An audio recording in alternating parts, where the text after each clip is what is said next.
Meus queridos, a paz do Senhor Jesus a todos. Hoje, lição de número 3, a encarnação do Verbo. Essa nossa lição está dividida em 3 tópicos principais que são: heresias que negam a corporeidade de Cristo. Segundo, a afirmação apostólica da corporeidade de Cristo. Terceiro, como essas heresias se revelam hoje, na atualidade. O nosso texto áureo se encontra em João capítulo 1, versículo 14, que diz: E o Verbo se fez carne e habitou entre nós, e vimos a sua glória como a glória do unigênito do Pai, cheio de graça e de verdade. A verdade prática diz que a vinda do Filho de Deus em forma humana é um fato presenciado por muitas testemunhas. Por isso, a negação da sua historicidade, ela não se sustenta. A palavra-chave é docetismo. Vou dizer o que é docetismo. Só um minutinho que a gente já vai falar sobre isso, tá? Primeiro ponto, fala sobre heresias que negam a corporeidade de Cristo, ou seja, que Cristo tem um corpo, ou que Cristo teve um corpo, ou que tem um corpo. Primeiro ponto, primeiro subtópico aqui fala o que é docetismo. Então, docetismo é um termo que vem do grego, que é dokeu, que significa ter aparência. Então, o docetismo é a mais antiga heresia da história da igreja, e ele consiste em negar que Jesus tivesse tido corpo físico humano. O que é docetismo? Negar que Jesus Cristo tivesse corpo físico humano. O que é dokeu? Tem aparência, ou seja, eles diziam que Jesus tinha aparência, mas não era um corpo de verdade.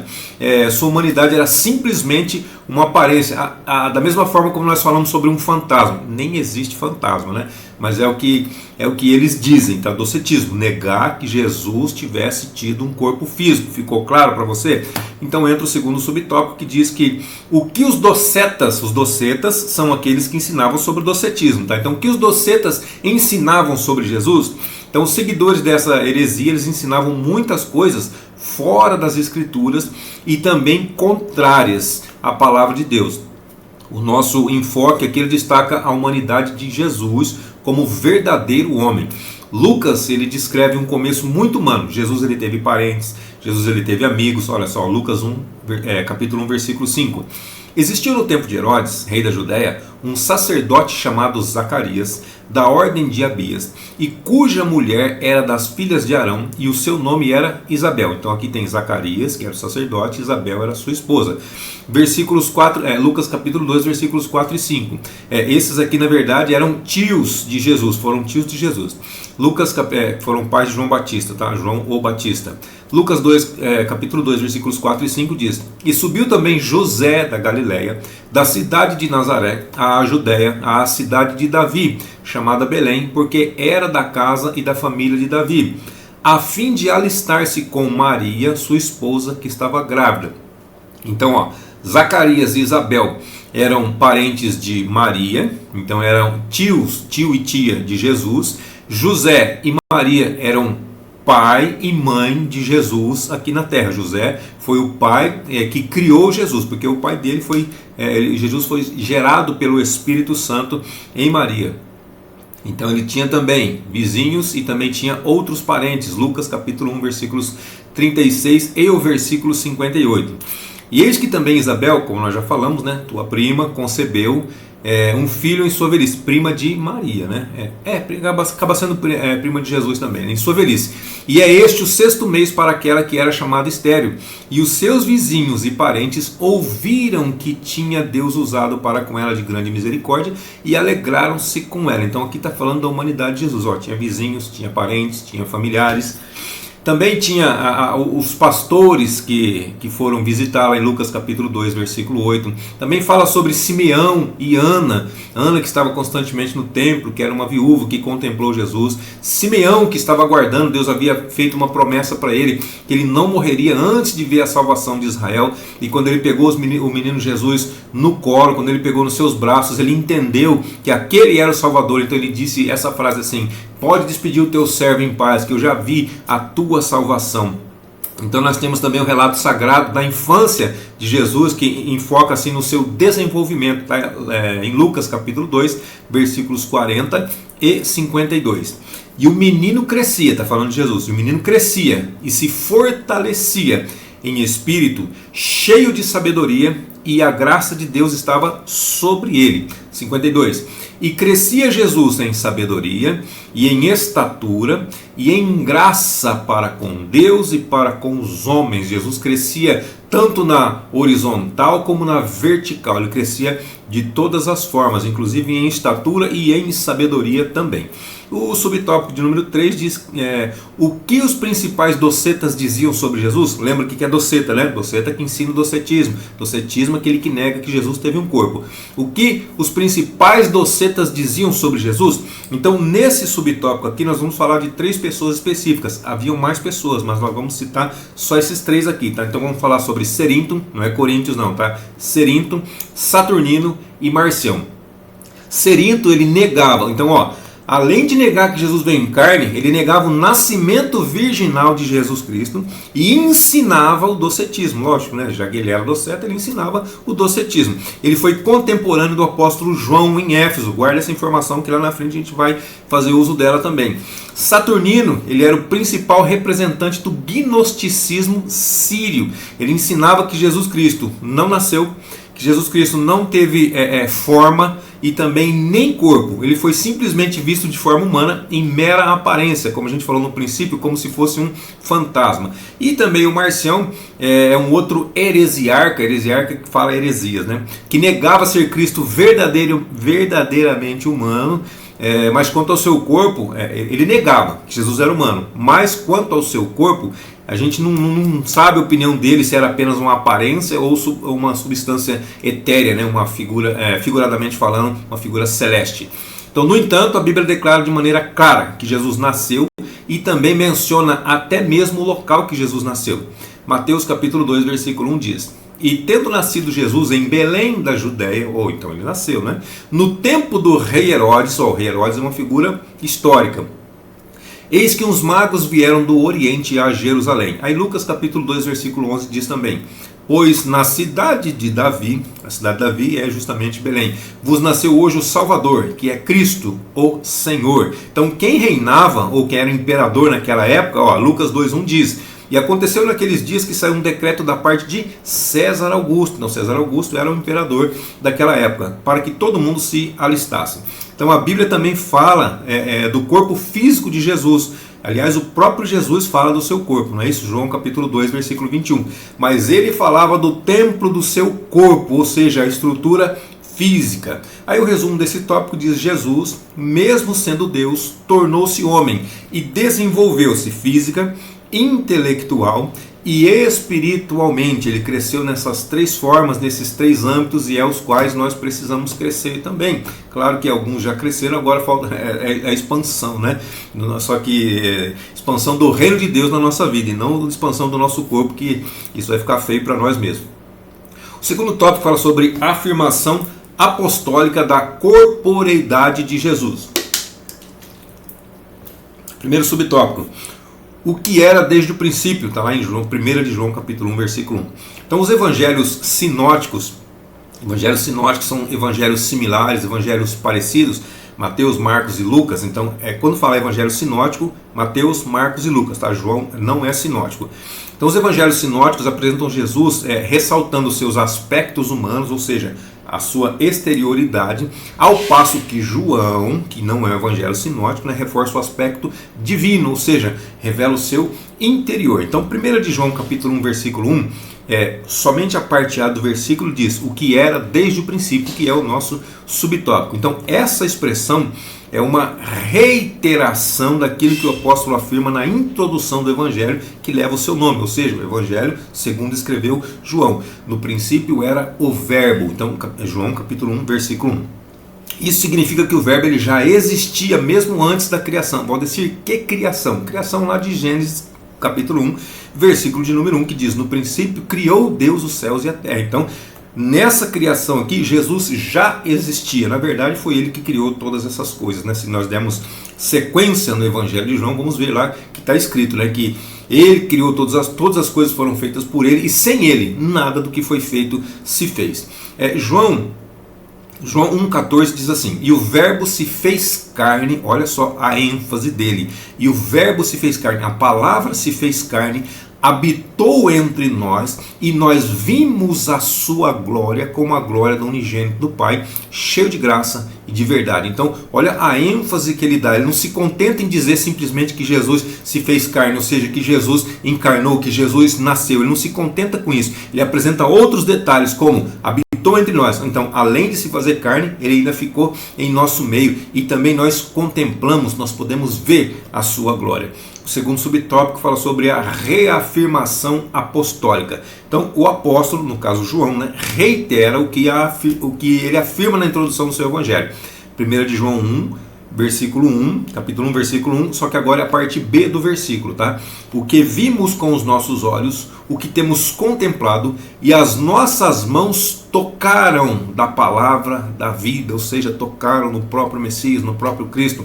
Parece até redundante que nós vimos com os nossos olhos e as nossas mãos tocaram, mas o propósito é não deixar dúvida alguma que o Senhor Jesus realmente veio em carne a este mundo. E João capítulo 20, versículo 27 diz assim: depois disse a Tomé, Jesus falando a Tomé, põe aqui o teu dedo e vê as minhas mãos, põe aqui o teu dedo e vê aqui as minhas mãos, e chega a tua mão e põe-na no meu lado, e não sejas incrédulo, mas crente. Romanos 1,3 diz assim também, acerca do seu filho, que nasceu da descendência de Davi, segundo a carne. Então ele nasceu realmente em carne. Irmãos, tem dúvida? Fica alguma dúvida por aqui? Não fica, né? São vários outros versículos que falam a esse respeito. Mas quando ele ressuscitou, mesmo quando ele ressuscitou, mesmo tendo um corpo glorificado, veja bem, ele conseguiu chegar onde os apóstolos estavam, onde os discípulos estavam,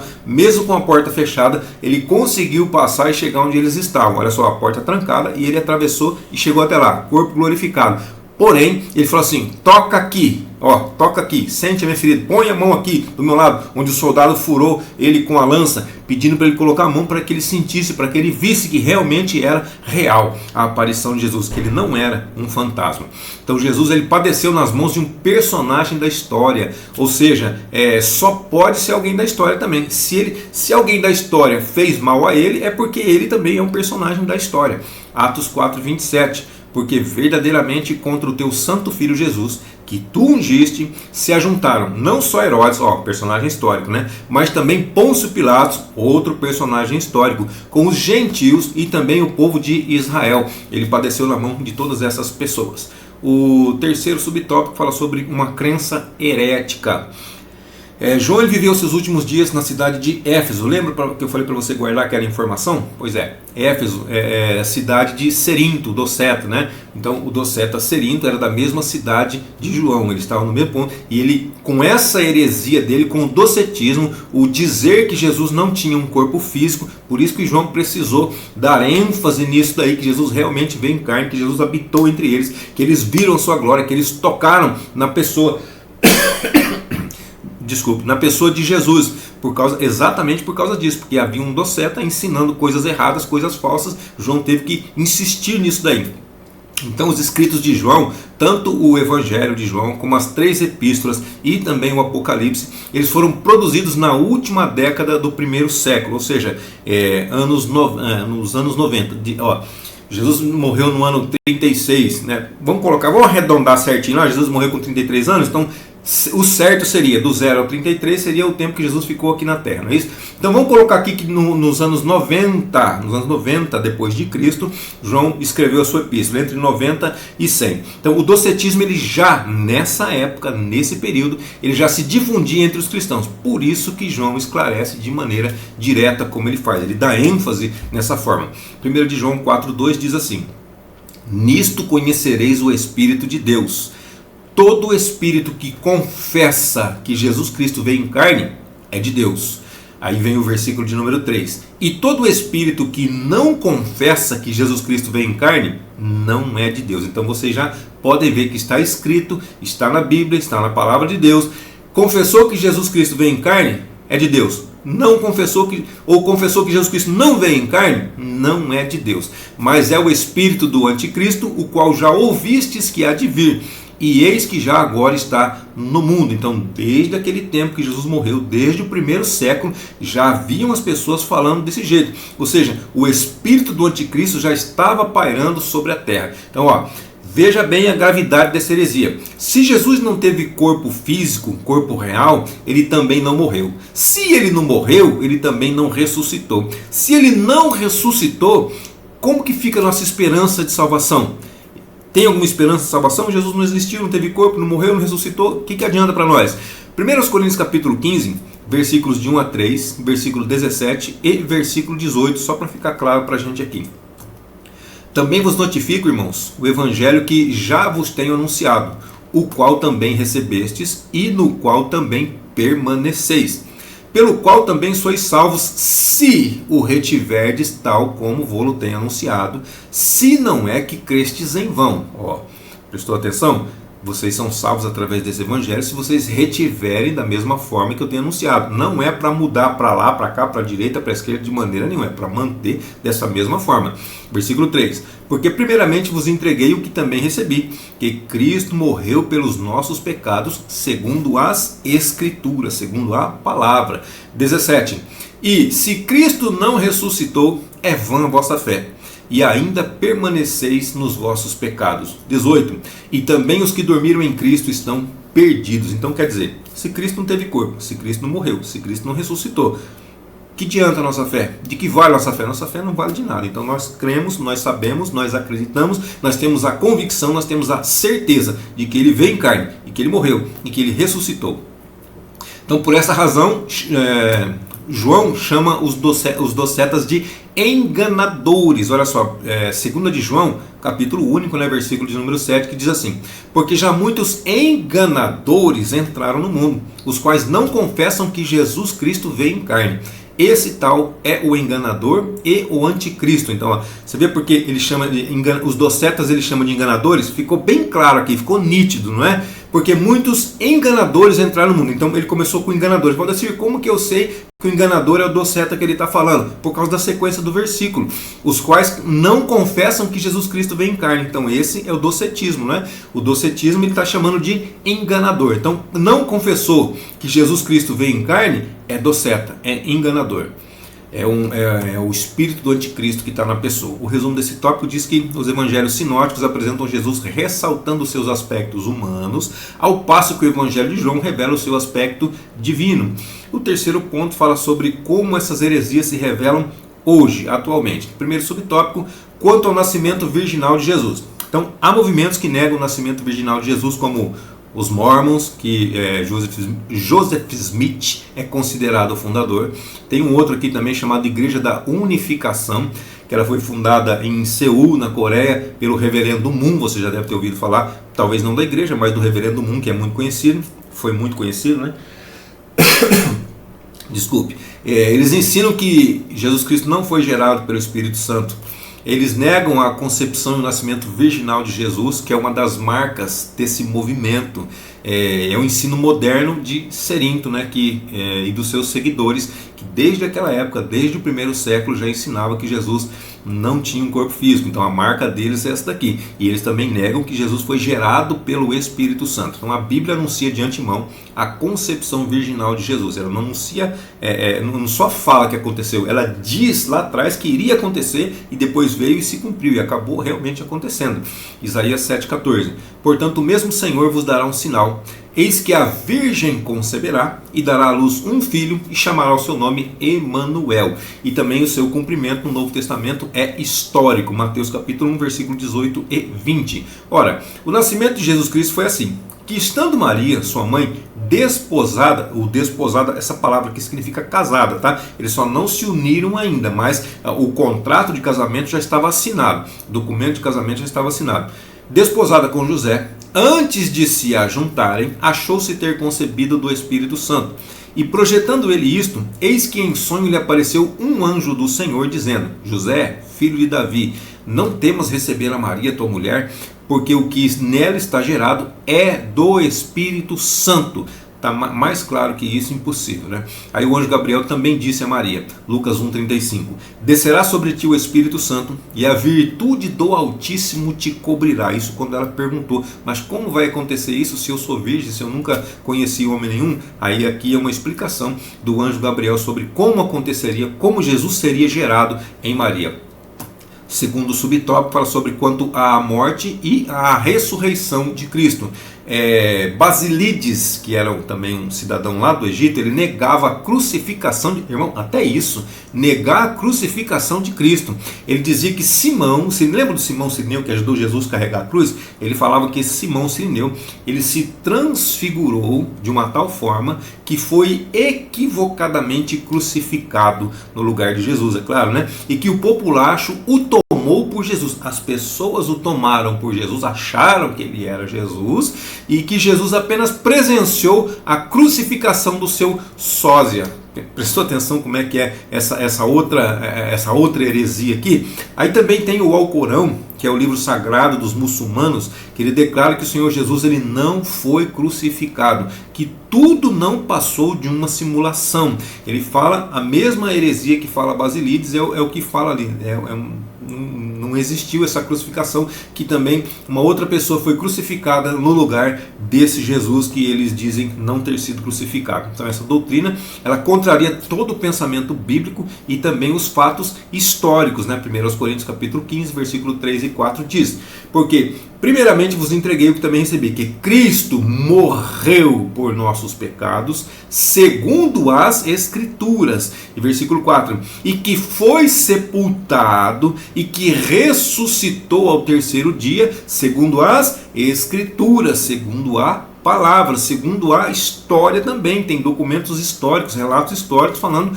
sobre isso aí. Mas para nós, o suficiente é a Escritura. A Escritura é inspirada e nós cremos, então pronto, já é o suficiente. Mas se você quiser confirmar historicamente, também tem.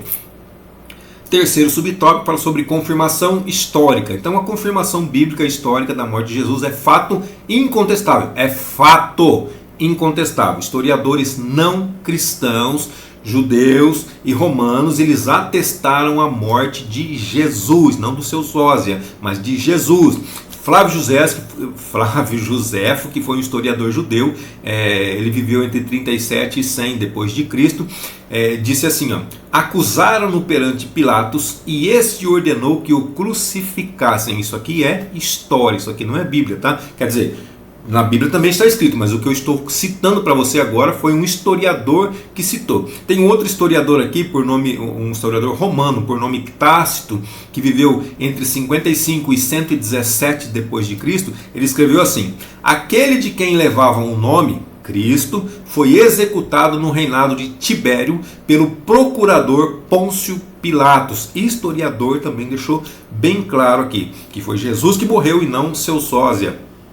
Então a Bíblia declara que Jesus, também assim, Atos capítulo 1, versículo 3, depois de ter padecido, se apresentou vivo com muitas e infalíveis provas que não podem falhar. O resumo desse tópico diz que a confirmação bíblica e histórica da morte de Jesus é fato incontestável, não tem como contestar. Podem até tentar, mas não tem como sustentar isso daí. E a conclusão diz que as expressões o verbo se fez carne e Jesus Cristo veio em carne significam uma resposta aos docetas, tá claro? O que são os docetas? Mais uma vez, aqueles que negam que Jesus veio em carne, que Jesus teve um corpo físico. Então essas expressões, o verbo se fez carne, Jesus Cristo veio em carne, está completamente oposta aos que os docetas ensinam. Jesus ele se encarnou, ele fez-se homem sujeito ao pecado, embora nunca houvesse pecado, nunca pecou, e ele venceu o pecado como homem, como ser humano. Amém, queridos? Deus abençoe sua vida, sua saúde, seu ministério, suas finanças e até a nossa próxima aula, se assim Deus nos permitir.